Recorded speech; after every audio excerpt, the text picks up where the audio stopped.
So good morning, everyone. We're going to be starting with a meditation. So if you want to set yourselves up for that.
Good. So if you're all sitting comfortably, I think we're gathered in numbers now, ready to release into our metta space.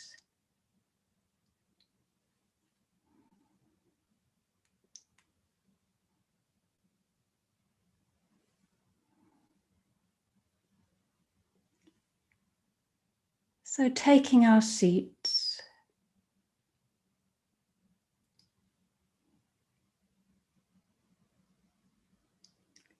releasing into the sensations of the body.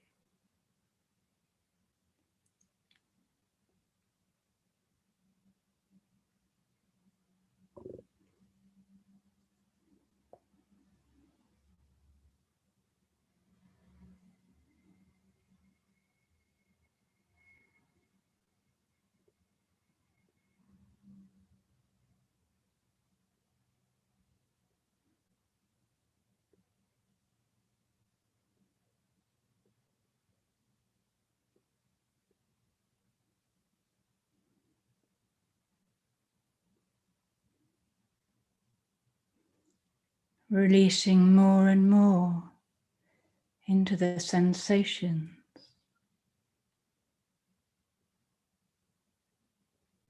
of pressure, contact with the earth,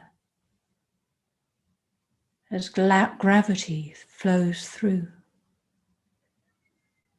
and releases downward.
the sensations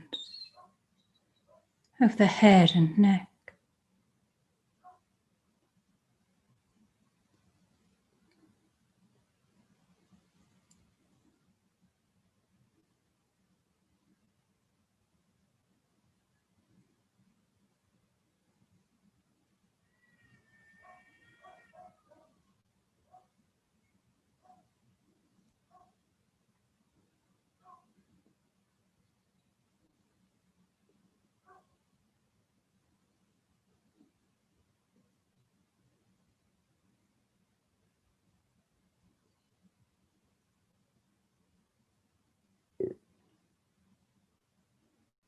Stretch of the skin.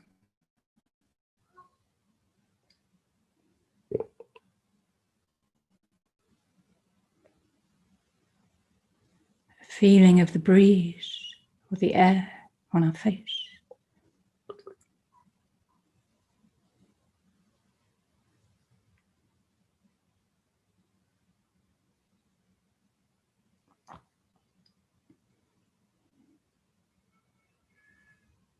Any holding, tension in the jaw, neck,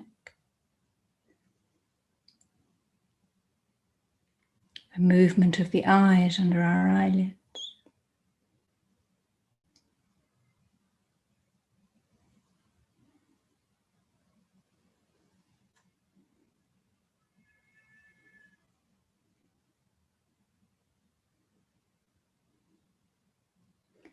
Feeling in behind the labels, right into the sensation.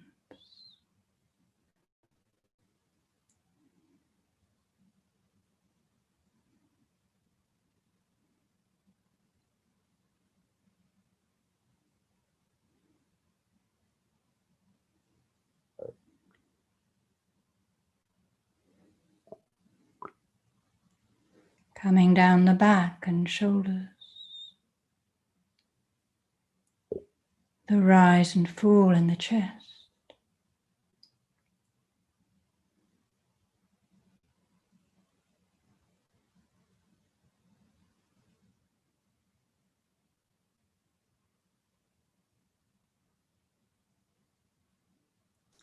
Tiny muscle movements in the back to keep us upright.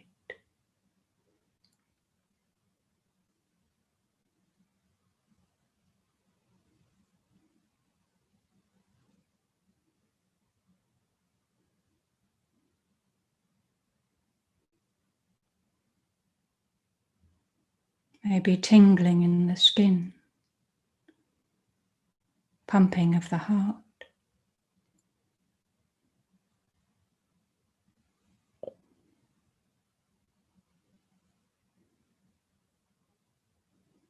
As we breathe into the morning.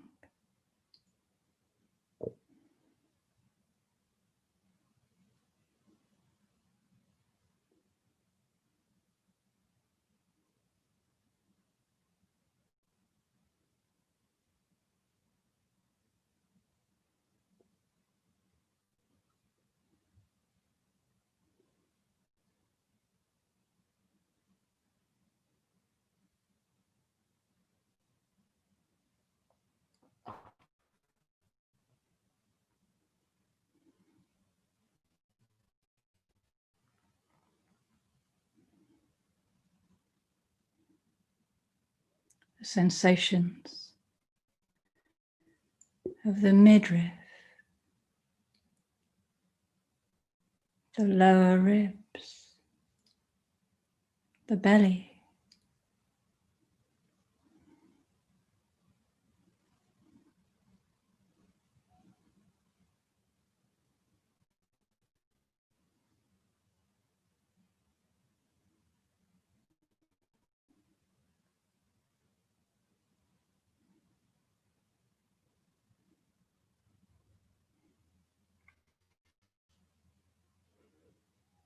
Relaxing into the open sensations,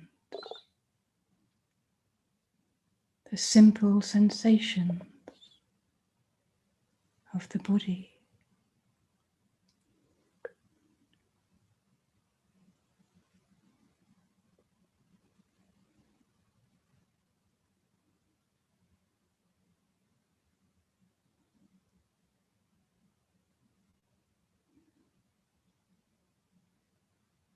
cloud of sensation, always shifting,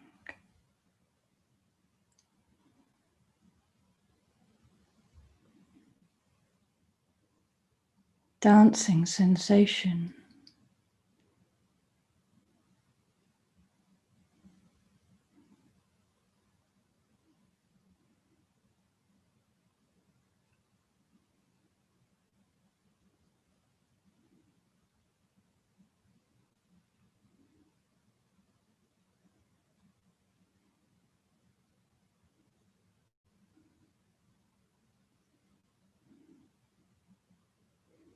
What's it like to be alive in this experience of body sensation right now?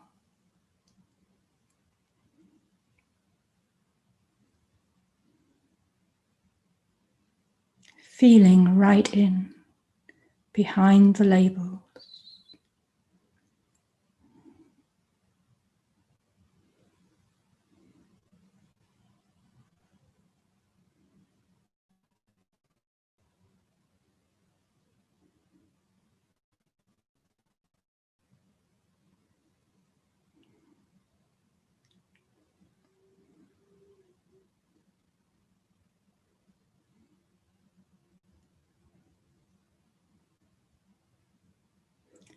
Feeling in with kindness, well-wishing,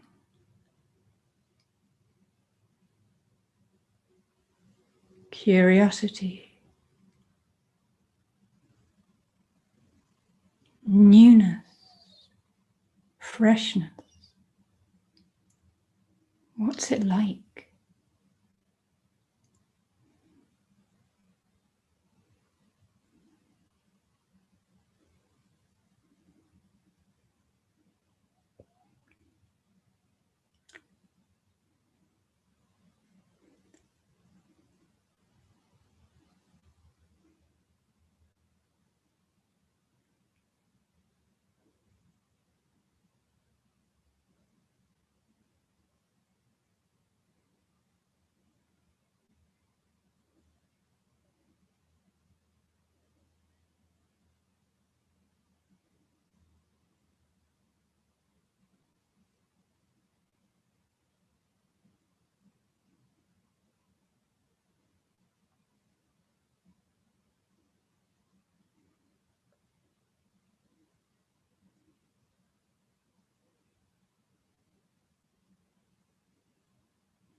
It's play of sensations in the body.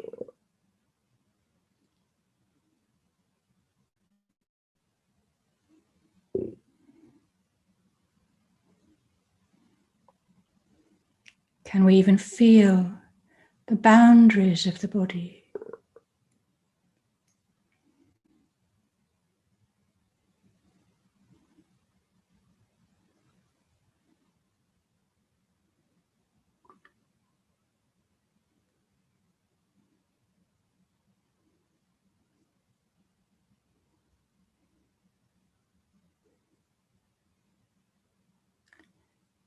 The well-wishing can radiate through all experience.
What's this sense of location?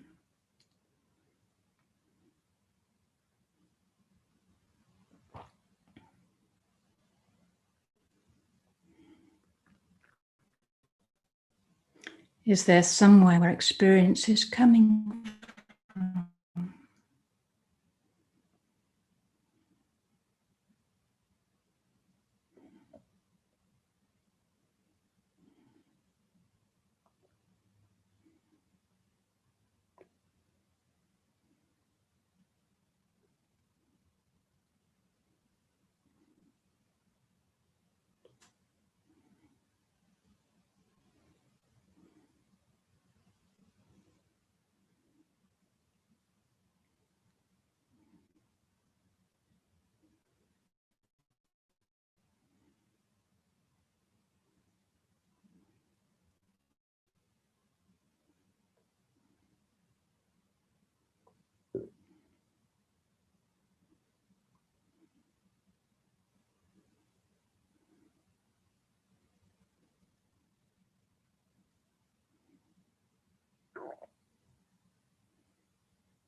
The sensations of the breath, very distinct in the body, the rise and fall, the rhythm. But where is the breath? Where does it start? Where does it end?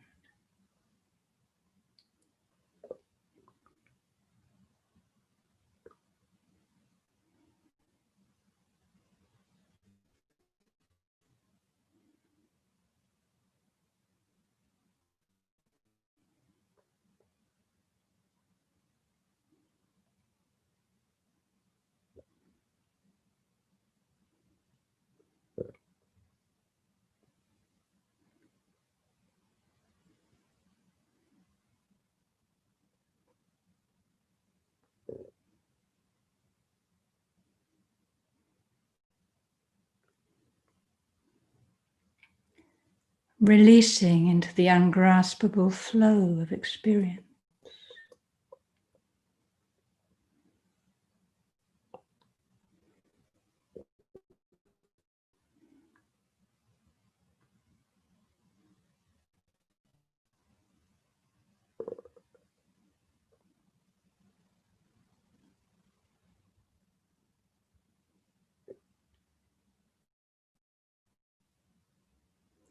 Clear and distinct sensation.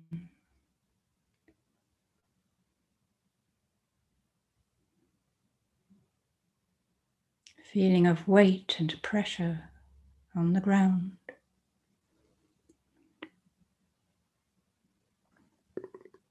But ungraspable.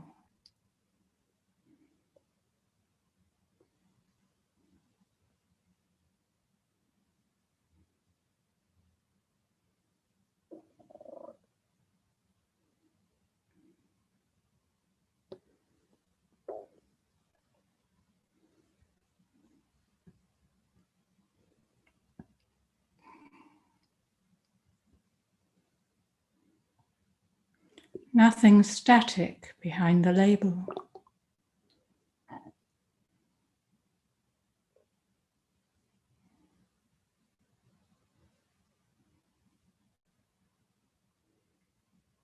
Experience free to roll on, to flow on.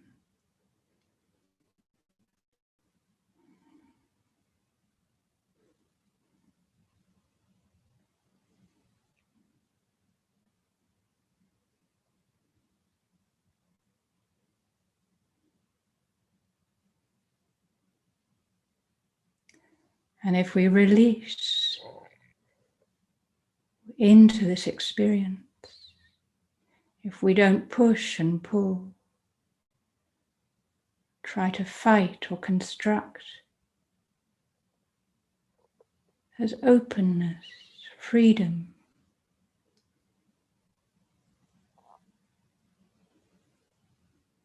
Release.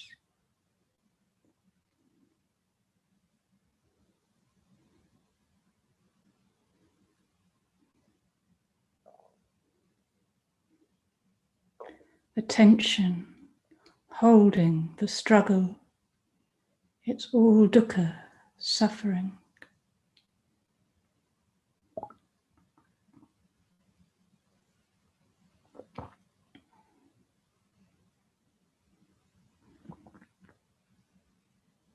We can really feel that in our experience.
So we're going to explore a bit further into prapancha this morning, into the monkey mind.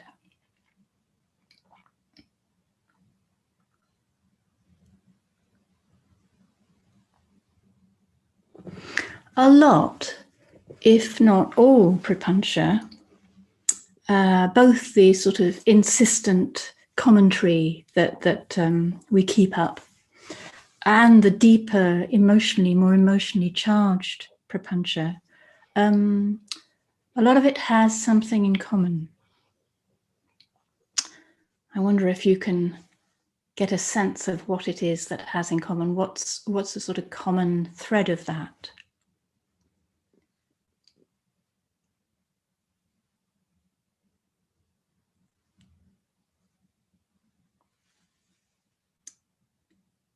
it's there's a self-referencing, yeah.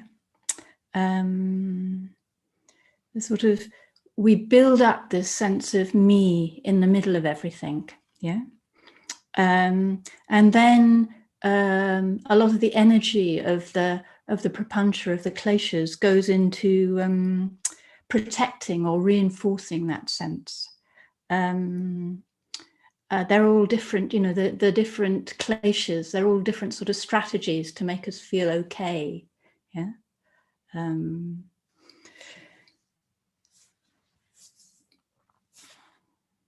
So as we were doing yesterday, you know, if we take one of these more charged, more sort of emotionally charged, deeper sort of hooks that we have, if you like, we can, you know, we can do as we did yesterday. We can listen to that energy. We can listen to the charge, to what it's wanting, what it's trying to communicate to us. And that will even, you know, that can even create a sort of release. I don't know if any of you felt that sort of sense of even momentary spark of release or easing of that charge or tension.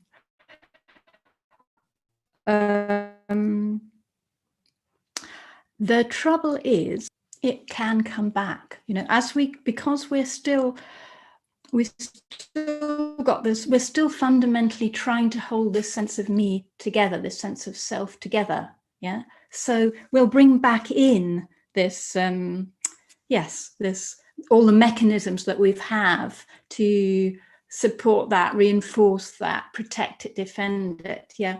All of those mechanisms will come back in, you know, while we're still sort of, while it's all still sort of centered around, revolved around this sort of, this sense of me in the middle of it. And this is all based on this confused understanding that we're essentially separate, and we need, you know, there's this gulf that needs bridging, yeah, to sort of have this sense of what we all long for, this sort of, this sense of connection, you know, that we long for. We have to bridge this gap, bridge this gulf, or we need to sort of protect ourselves from harmful influences, yeah. Which is true while we hold that perspective, but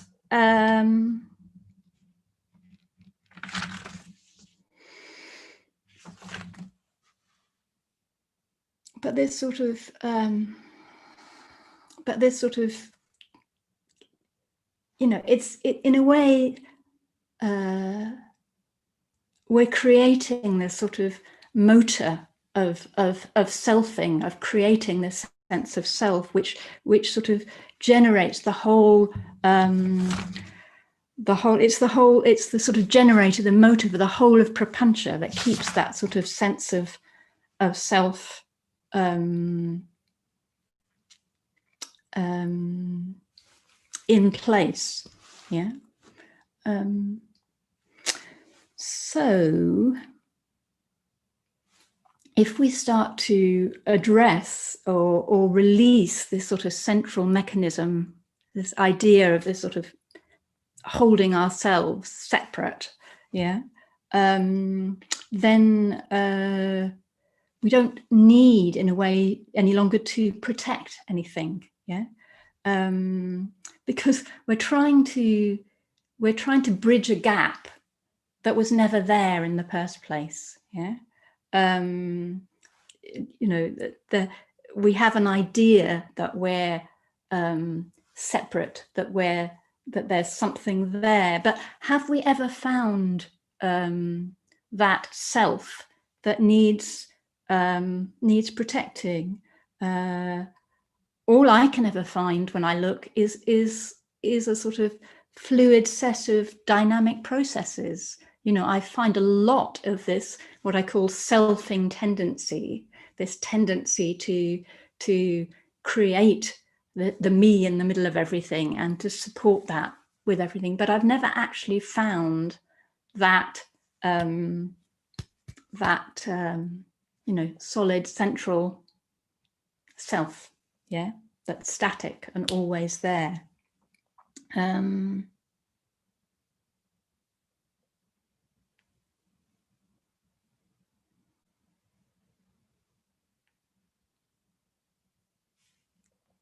Has anyone Vijayamala, you're breaking up quite a lot. Quite a lot. Oh, I'm not sure. Can we do anything about that, my trip? You're freezing in between, and then I miss words. Yeah. Is that true for everybody, or is that so? Is that my internet connection? No, Marion, I think it might be your internet connection. I'm not sure. Are other people having that experience? You've been breaking up or freezing a teeny bit, but not so I've missed a little anything. bit. Yeah. Okay. Okay. Yeah, some, but not a lot. Fine. I mean, even if it is mine, I don't think there's much that we can do about it, really. Or even if it's Taraloka's, it's sort of it's the nature of the internet, isn't it?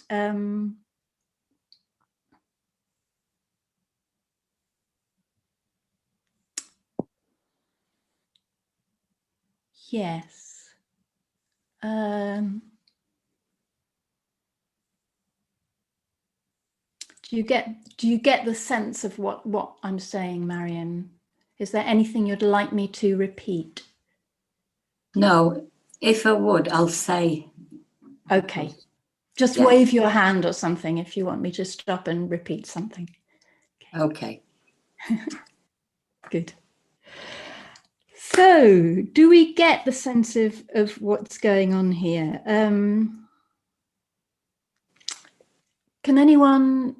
Does anyone think they have found this sense of self that we're all so busy trying to protect? It's quite good, actually. Sometimes it is quite good if you do feel that there is something there, because it gives you something quite concrete to engage with and to explore. And, you know, there is this combination that we have in our experience all the time of things being very distinct and clear. You know, if I clap my hands, as long as our internet works, that's a sharp sound that we can hear. You know, that's a very distinct, sharp sound. Yeah. And yet it's made up of airways and movements in the air and vibration. And actually, in order to keep the idea of that sharp sound in my mind, I'm having to recreate. Yeah, I'm having to recreate the idea, if you like, of sound. That sound's gone. It happened before. And in order to talk about it, I'm recreating this mental image of sound all the time. Yeah. But I think that mental image of sound is sound. You know, for me, it's sort of happening now, when actually, you know, it's gone, it's past, it's happened. Yeah. And even then, in the moment, it was a series of sort of waves in the air that I joined up in a particular way in my psychophysical mechanism to create the impression of sound in my brain. Yeah.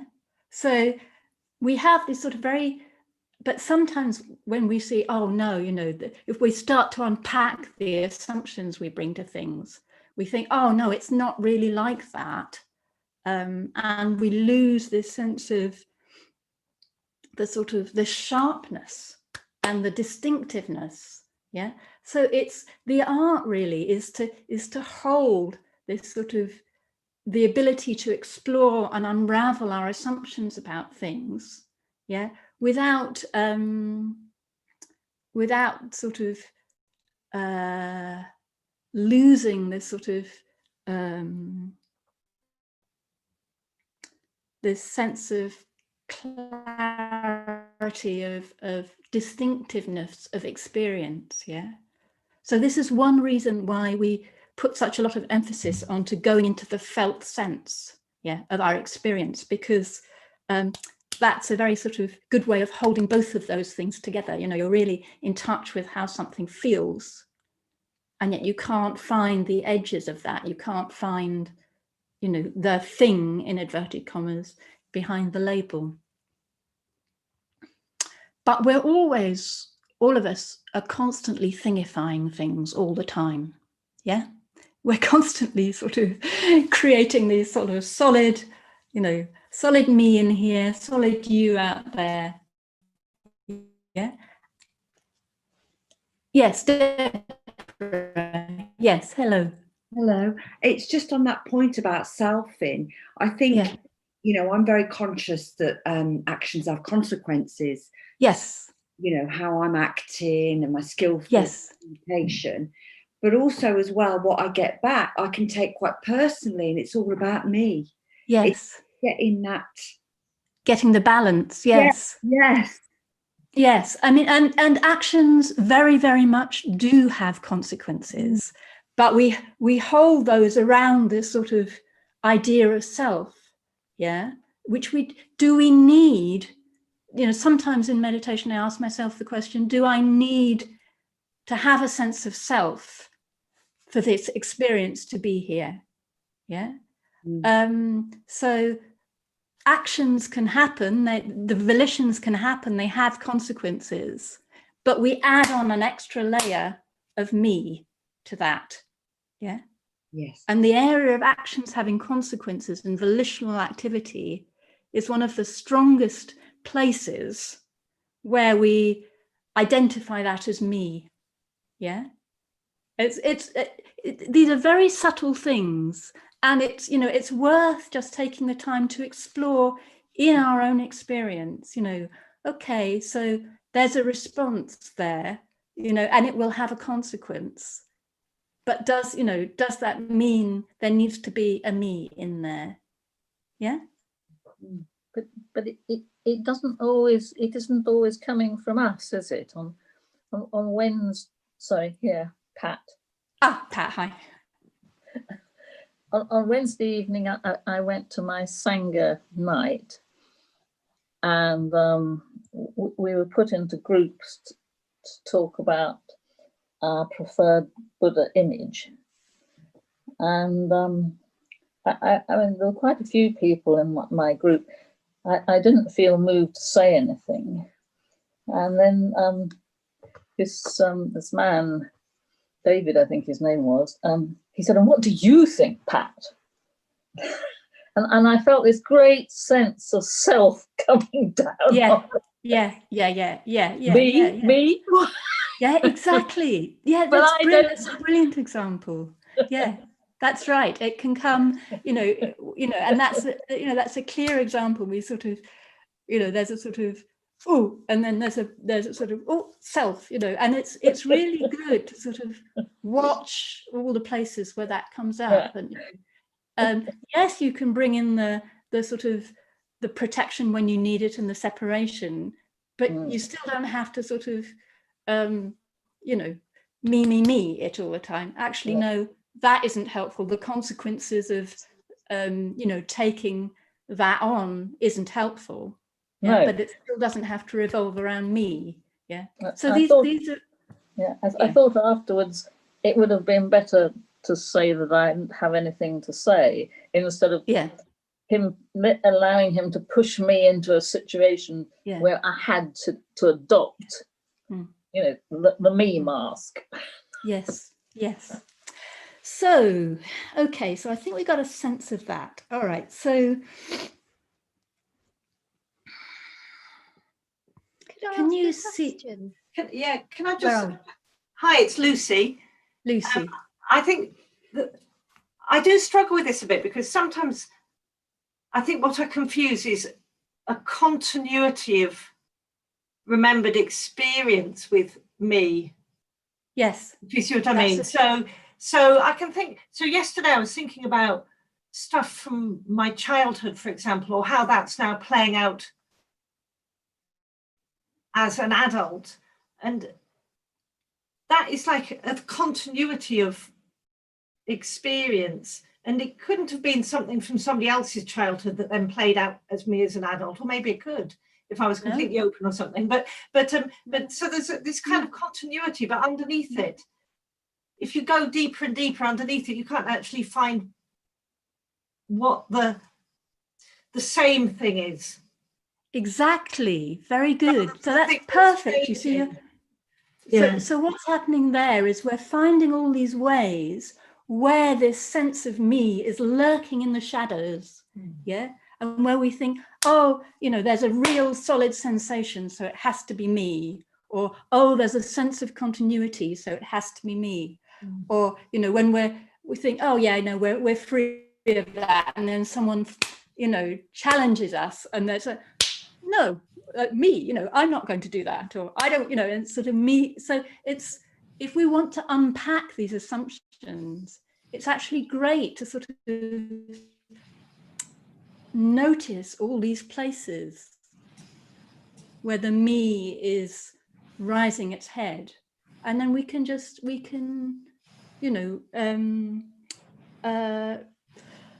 release that and see it for what it is. Yeah. So yes, good. Okay.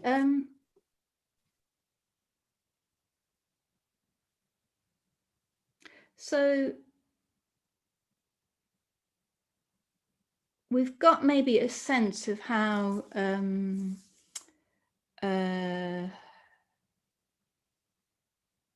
we have a sense of how to loosen the hold of the me? Is that clear?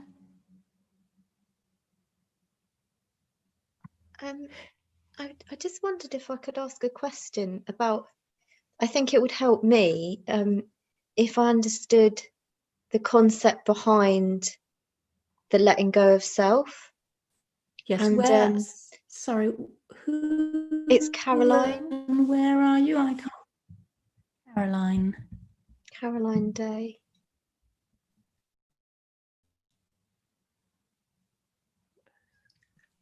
Can't quite find you at the moment. Anyway, so if you understood the concept of letting go of self. So is it that, I was just thinking about the Heart Sutra that was recited last night.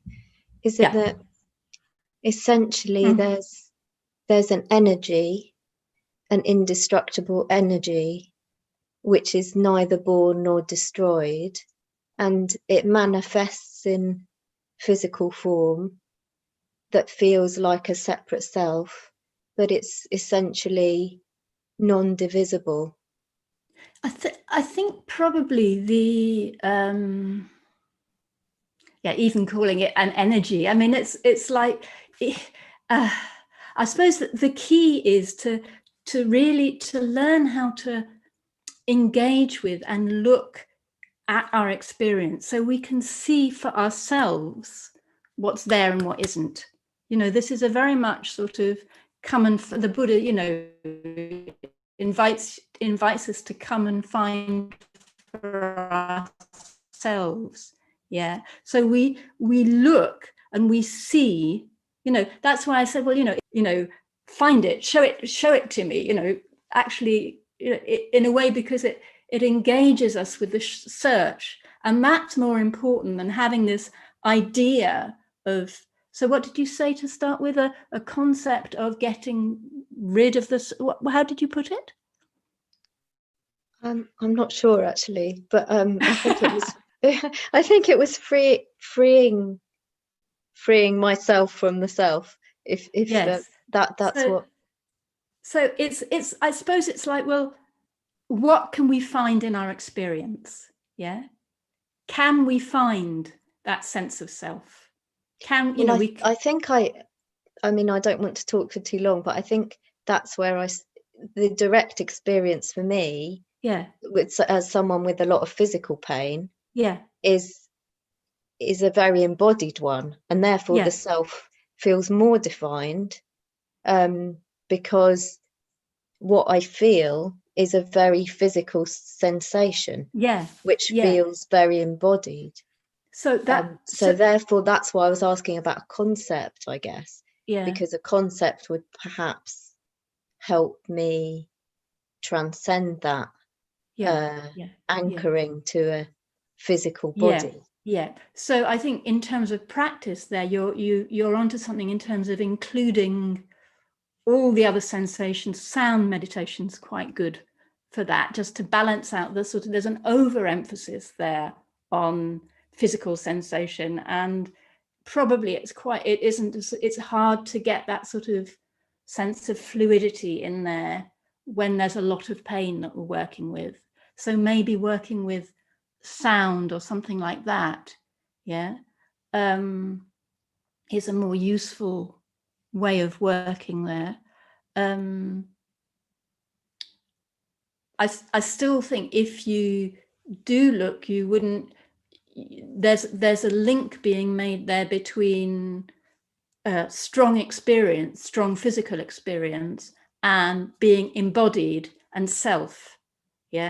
So all of that, yes, strong physical experience, embodiment. But when we look, we can't see, in our experience, we can't see the boundaries of that body, can we? We were looking at that in the meditation before. It's like, can you find there's a label body and a label pain even that we put on experience. And there's very strong experience there, but it doesn't necessarily have to be the same thing as, a me in the middle of that. But to get that, it's hard when you've got something like pain, because it's sort of, the tendency is very strongly to solidify and have a me having experience there, because it's so strong. So use something like sound or the sort of taking your awareness out into space or something to balance that. But if you use concepts, you're getting back into story, which is, I don't think that will help you particularly. Or maybe energy. You talked in terms of energy. You could explore the energetic experience that you're having, just to loosen up that sort of, that label of, we can have strong embodied experience without, in fact, it's stronger. I would suggest that embodied experience can be stronger when you're not experiencing it through the medium of the labels. When you're getting underneath those labels. Okay. There was another question yesterday about having a very active mind. And I just wanted to say that was Sarah, was it? That asked that question. It's Jane. Jane. Yeah. Okay.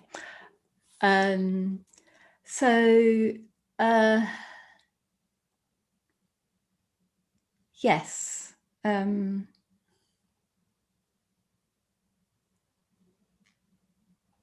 For some people, this sort of, the mind settles better when we look directly at its nature. When we look directly at, okay, well, what? So we've been doing it all week in terms of the lakshanas. I haven't mentioned the lakshanas, but we've been looking at the sort of the quality of fluidity, and that there's no experience is always changing, and that's obviously the lakshana of impermanence, But I wanted to do it like that because I think it's important to get a feeling for what that actually is in experience, and not put the label impermanence onto experience. So we've got the lakshana, if you like, of impermanence, which is the flowing, ever-changing nature. We've got that sort of ungraspable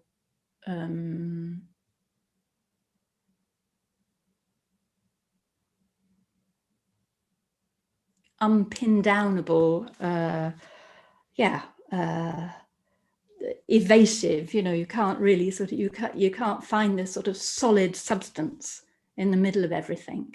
Yeah, and that's the insubstantial nature of everything.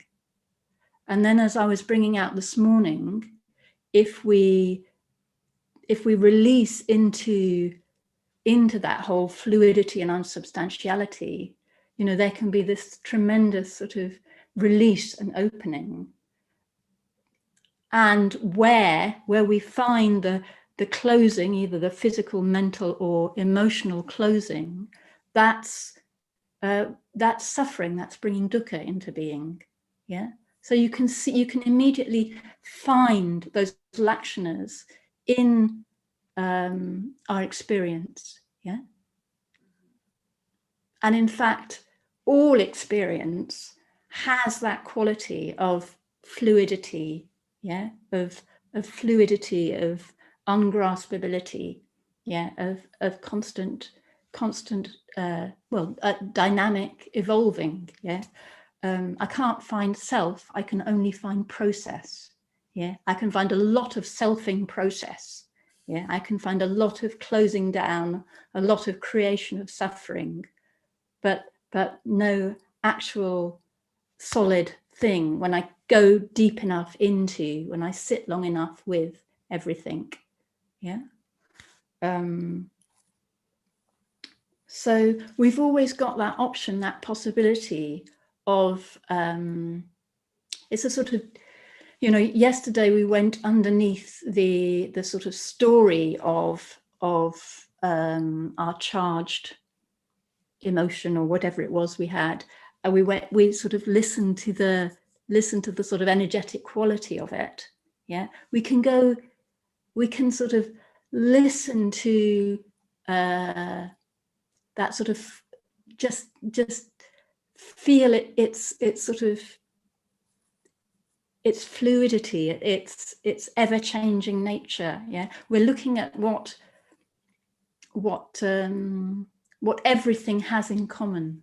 Yeah, so it sort of, it takes the sting out of the experience, because it's like we're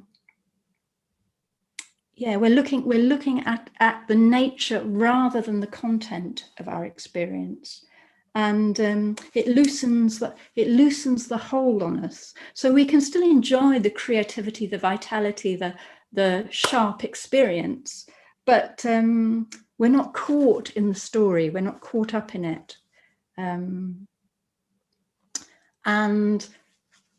as we take this on more and more, there's room for the sort of a deep natural feeling of harmony and responsiveness that comes out of that, because we're not closing down. Yeah, we're not fighting our experience or struggling or creating tension in all the different ways we can. Yeah. So it's just another. Do you see how that's another level of working with the prapancha, with the sort of motor for prapancha. Yeah. Yeah, I think when you talked about yesterday about it can be helpful to answer some of the questions, I'd misunderstood the kinds of questions you were meaning. So this makes it clearer. But I guess what it does bring me back to with the whole self question, which I do struggle with, is like, well, what is it that's doing? I guess one of my questions about why we can't find the self, self is, well, could that just not be as simple as that consciousness can't observe its own consciousness? Could it not be because of that? And then if we're bringing awareness to all these processes and dynamics, then what is the awareness? Is the self not located? That's a very good question. That's a very, very good question. What is the awareness that's looking at the processes that are happening? Yeah, so we're automatically, even talking like this, the language we're using is separating out someone looking at something. Yeah, that's creating that. But actually, when we look at it, what's that made up of? It's a whole lot more words in our mind. It's a whole lot more sensations in the body, maybe, you know, memories, whatever, that we're stringing together. The example I sometimes give is that of series of actors on the stage. Yeah, you've got a stage, you've got a series of actors on the stage, sort of playing out the stories of our lives, say. Yeah, and you've got this director's chair, okay, and there's this feeling that there's someone sitting in the director's chair telling all the different actors what to do, yeah, or saying, okay, now I'm going to look at the process nature of mind. Yeah, that's what my director is sitting here saying now. So, but when we actually look at that director, yeah, if you like, all we can find is still only words, actors, process. You know, it's not, there's no difference. It's just like one of the actors has gone and sat in the director's chair. There's no difference in nature between, you know, the me who thinks that I'm observing this and, you know, I've got full control over everything, and the actors that are doing the acting. Yeah. So in a way, what we're saying is it's all there is awareness observing itself in a way. But we because we're so used to it, we can't help but do this sort of splitting off thing, yeah, and creating an observer to observe. And this is why, as we practice, if we keep letting go and letting go and letting go, you can actually just get the sense of, you know, it's not a cognitive thing, but it's just an experience of, well, what happens, you know, each time we see the self rising. Oh, you know, that's an example of you seeing the selfing mechanism in play. You know, yes, the selfing mechanism is separating out and saying, oh, look, I'm watching this. So you just go back and you watch that, you look at that, oh, you know, you watch that. I mean, the language I'm using, we release into that process. Yeah, we explore from within that experience. And every time there's a me doing this, oh, well, what's that? Where can I actually find the concrete me that's static and continuous, you know, and there all the time? Yeah, can I actually find that and experience? Yeah. I've been trying, it's Vilasani. Vilasani, hi. I've been trying to find why it's so painful, this selfing. And I suddenly realized it's because it's separate, because I've been taking myself away from everything, from everyone. And we don't need to do that. That's really painful. And if I can just melt, flow with, and not be separate, then that would change everything for me. Anyway. The separation is something that we're doing. It's we're bringing that to experience. You can't actually, when you look, you can't actually find that separation. No, but you feel. But that does take a lot. It takes a lot of patience, a lot of looking, and it's really good to have all the support, all the metta, you know, to do that, because it can be quite undermining to sort of take apart all of our assumptions, and, you know, and all of these are sort of ways of talking about something, but the actual experience, this is why I've been sort of emphasizing just the sort of going into the actual experience of what we can find. And there's flow, and there's you know, ungraspability, which is, you know, the actual experience of that is very opening and freeing. And if we keep finding what's blocking that, and not let it not sort of getting caught up in that and releasing, releasing it, then our tendency is more and more towards opening. And we don't have to feel to sense that feeling of separation. Yeah, we can find what the constrictions in our body and mind which cause that separation, and we can release that. Yeah, gradually.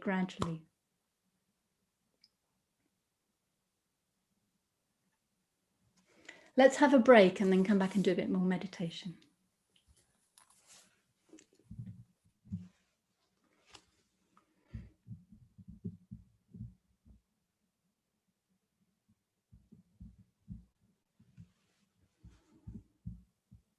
Back at 10:02. Back at 10:02, thank you.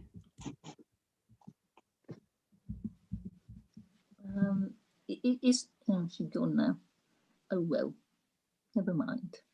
I better go too then. Oh no, cancel that. I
So we'll do another meditation in a moment.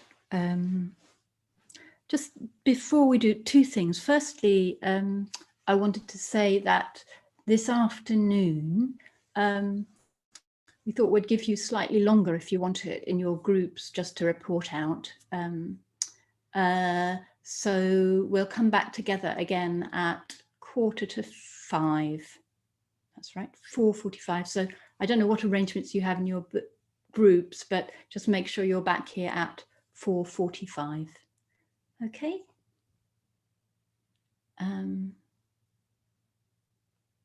Right. So yeah, the other thing I just wanted to, I mean, I may have said this enough, but one of the issues with this sort of territory is that it can really trigger any sort of nihilistic or, you know, that sort of tendency that we have, yeah, which we're thinking in terms of getting rid of something, yeah.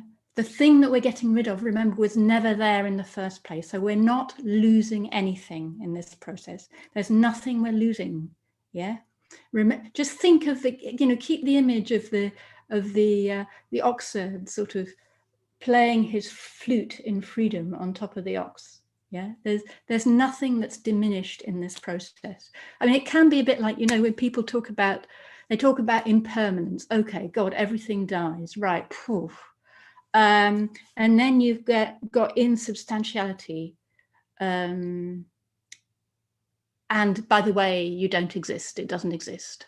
So everything dies. It doesn't exist. Oh, and yes, it's all suffering as well. Yeah. Poof. No wonder we struggle with this area. It's really important, yeah, that's why we go in through such an experiential route, yeah, because when we're exploring our experience, what we find is just fluidity. It's the sort of, yeah, it's that fluidity, it's that sort of the wonder of that sort of magic of things not being as what we think they are. Yeah, it's sort of, yeah, the sort of unpindownableness, the flexibility, the fluidity, the creativity of all of that. Yeah, and yeah, we discover the mechanism, the way of being with experience, which means that we're not suffering in it. Yeah, so please don't get too hung up about self or no self, or, you know, the lakshanas. It's not, you know, the important thing is to sort of deepen into our experience, be very open and curious, and, you know, well, what is there? And yes, when you see the sort of, you see yourself solidifying, oh, there's a me there, you know, okay, well, release that. Yeah, release that, release it. If it's happening in your mind, your heart, your body, yeah, see if you can bring perspective and spaciousness into that process. Okay, ready for some more? Good.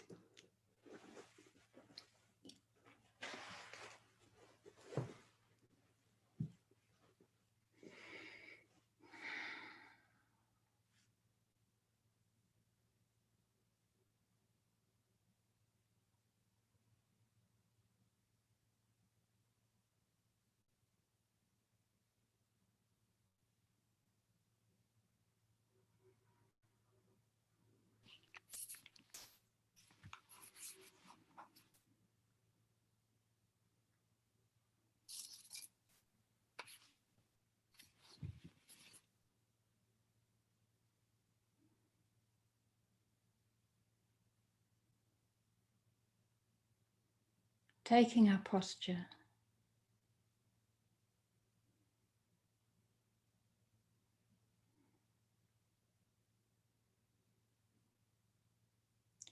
Feeling our connection with the depth of the earth.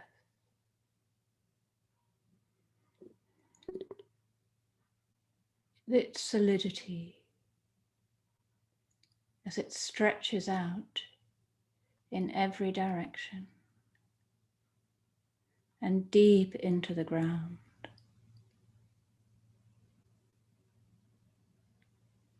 Source of life, vitality.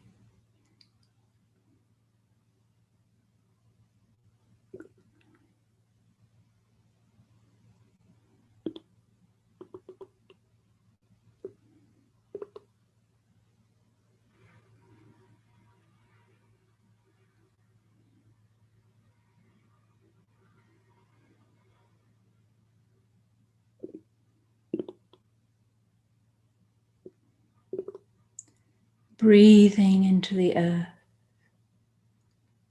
letting gravity release right down.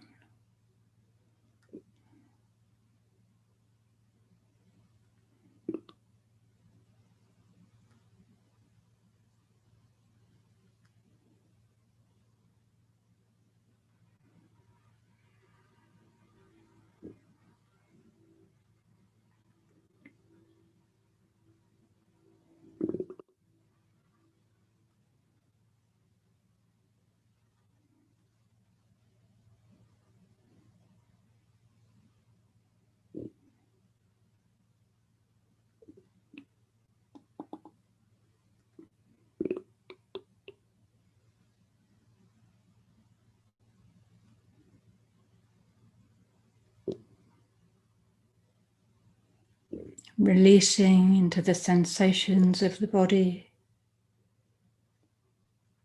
all the sounds,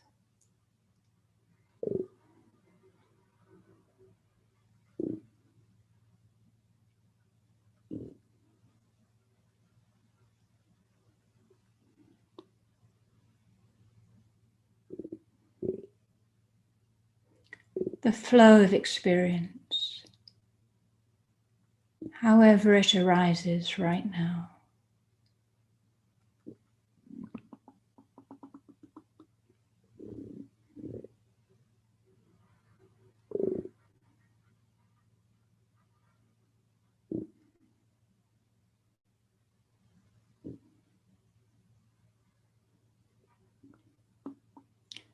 Feeling the stilling, opening, refreshing effect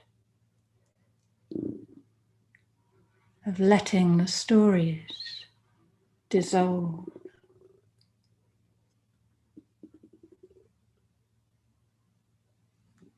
Settle.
Entering more and more deeply into the direct experience of sensation, sound,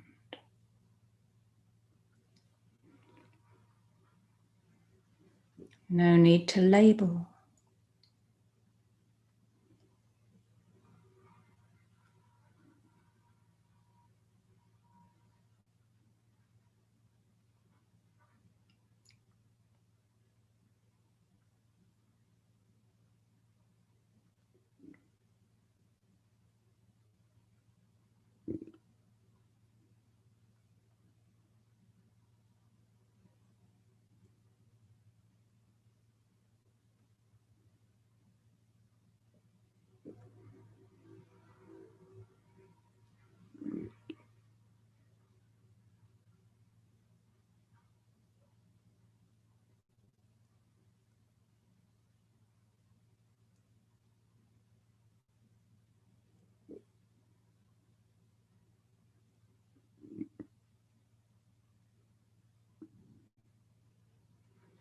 No need to separate,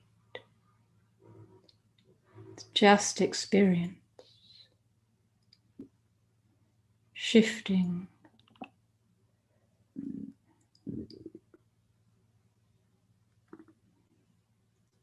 distinct,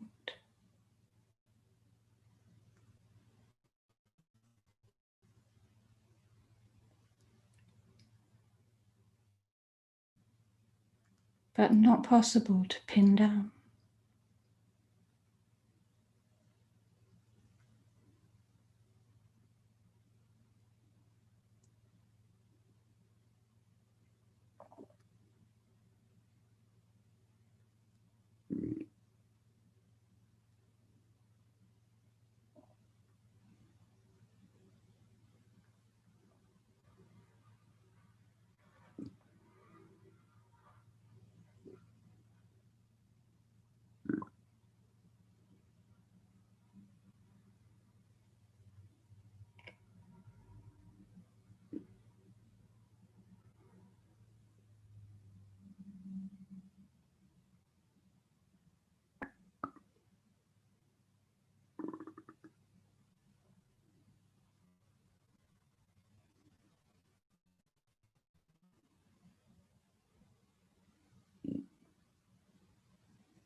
All that meaning and creativity emerging from the words, the sounds,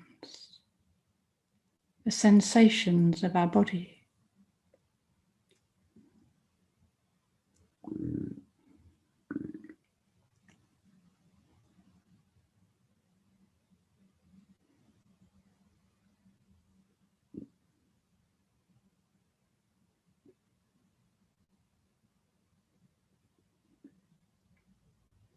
Is there a location to these words?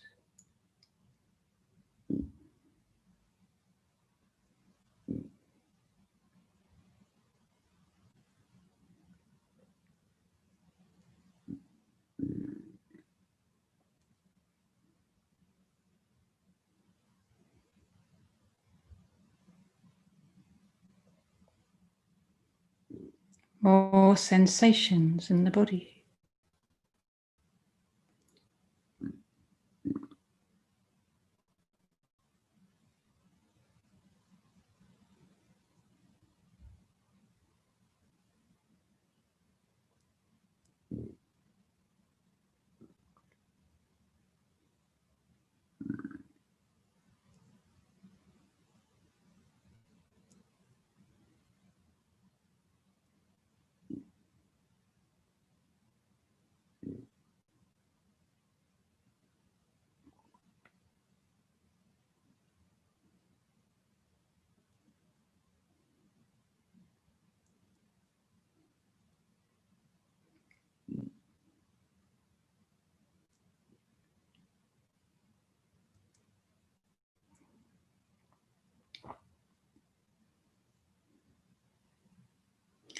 Releasing, enjoying the wonder and mystery of this constant creativity.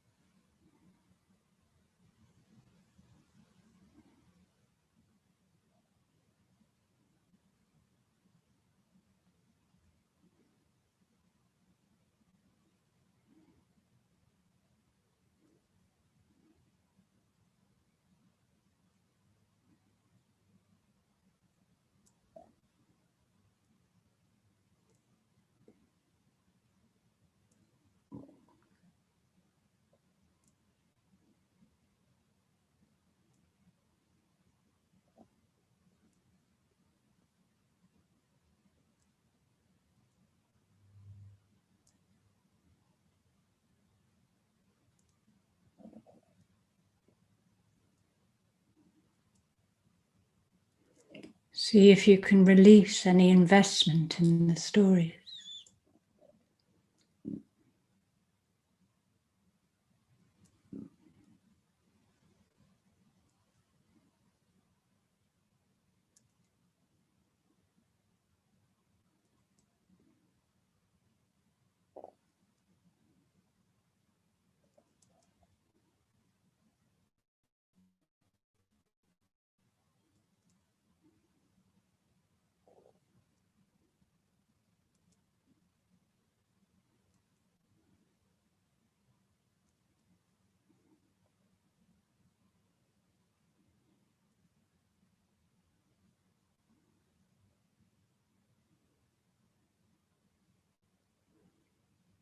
We can make use of the meaning when we want to, but there's no need to be compelled by it. So we're releasing the compulsion to follow the story, to let it separate us. Me and my pain.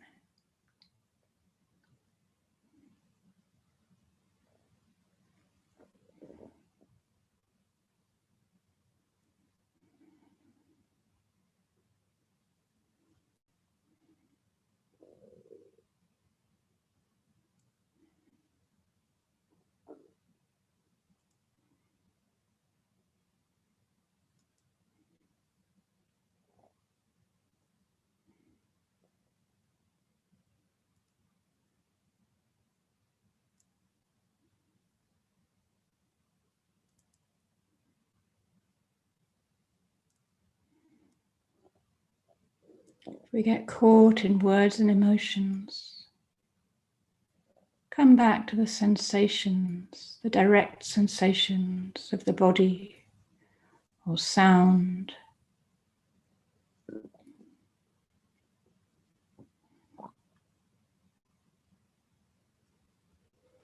Or just let everything release for a moment.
If you've got a place where you're creating a sense of me quite strongly,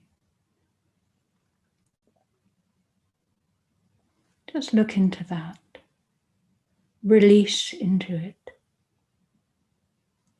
Do you need to have a sense of I, me, to be experiencing this?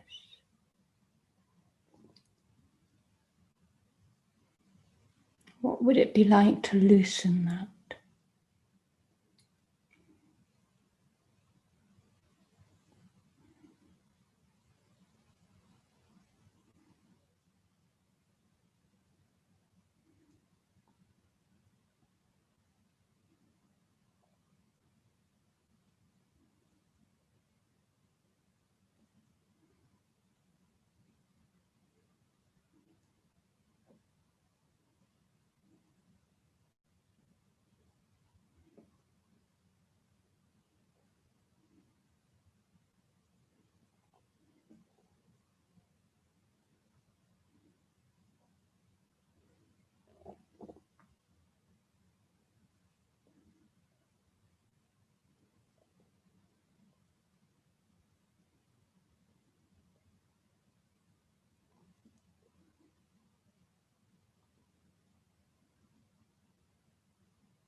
Is it drizzling?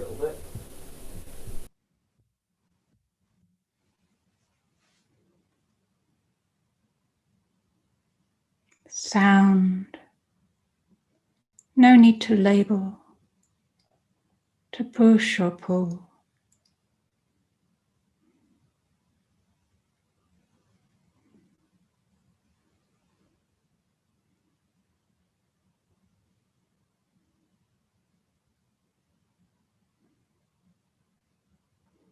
vibration, silent sound.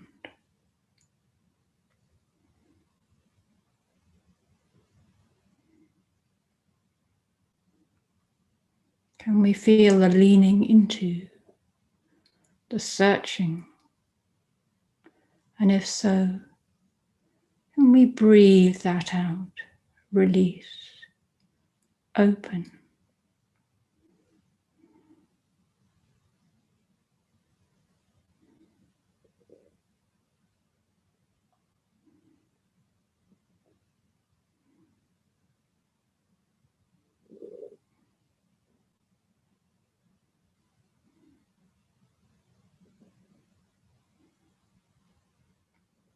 Experience flowing on, sharp, distinct,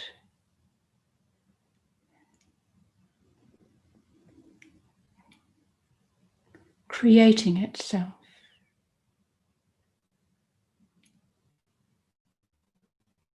Making meaning.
Where do we bring a sense of separation? A positioning, an observer.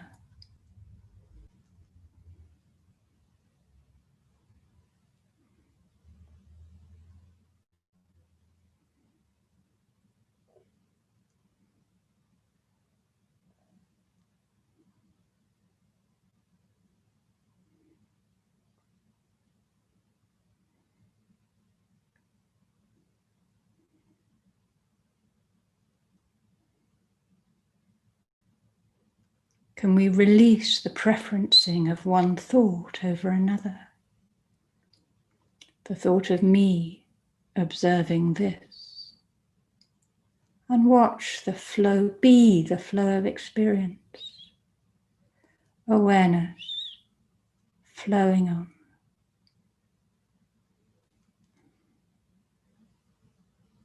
No one flowing in it.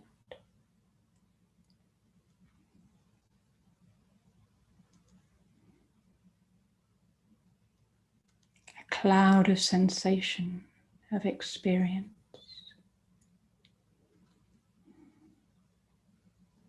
Beautiful, creative, mysterious, alive.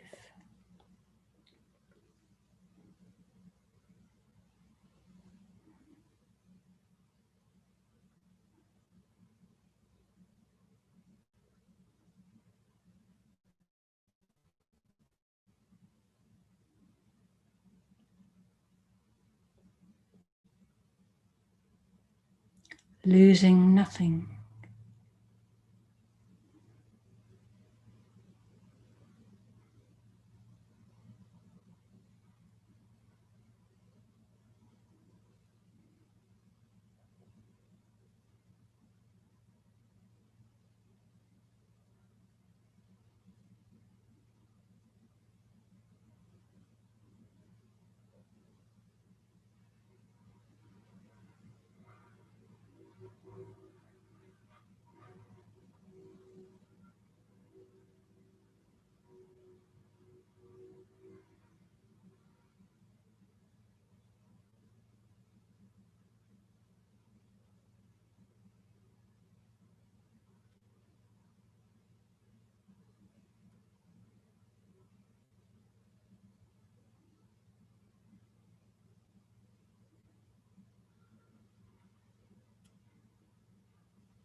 We don't have to hold ourselves apart.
The quality of this open, mysterious awareness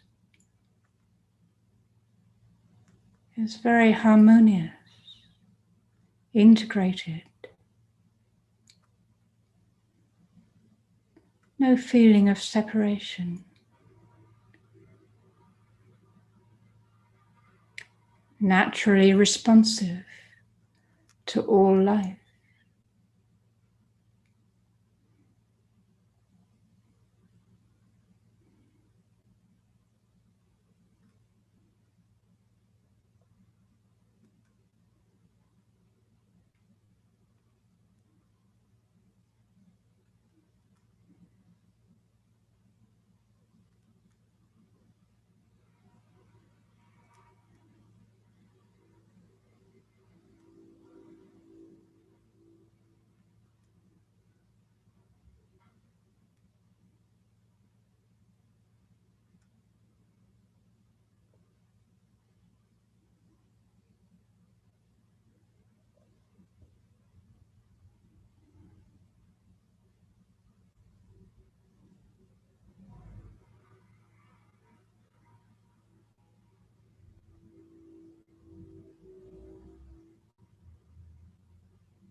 no center,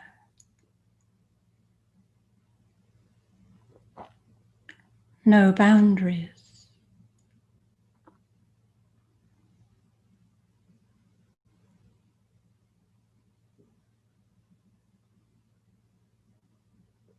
Complete responsiveness and love.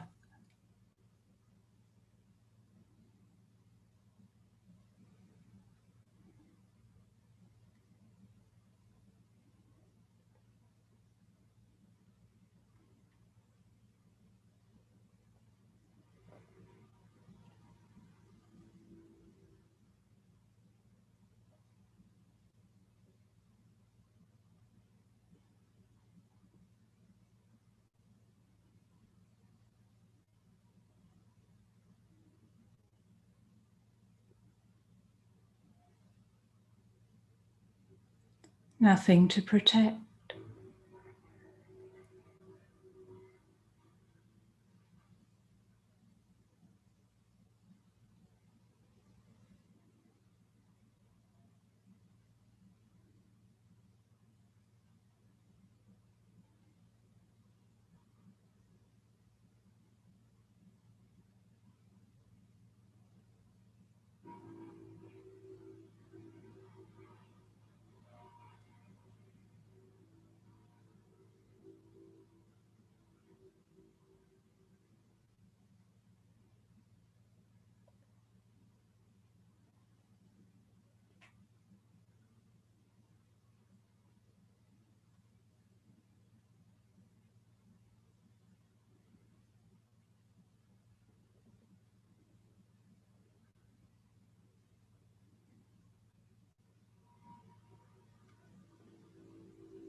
Resting,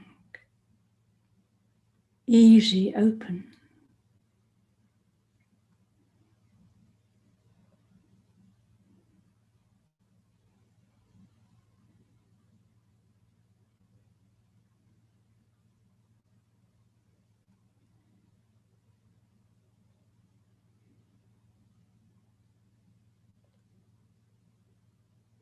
In the full, mysterious flow of life.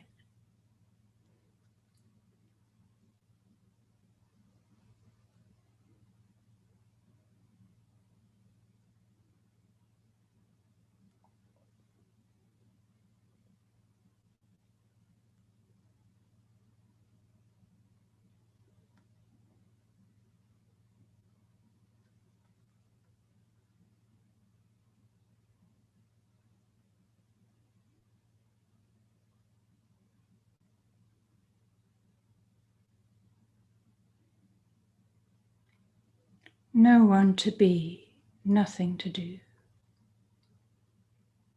Fully awake, at ease, alive.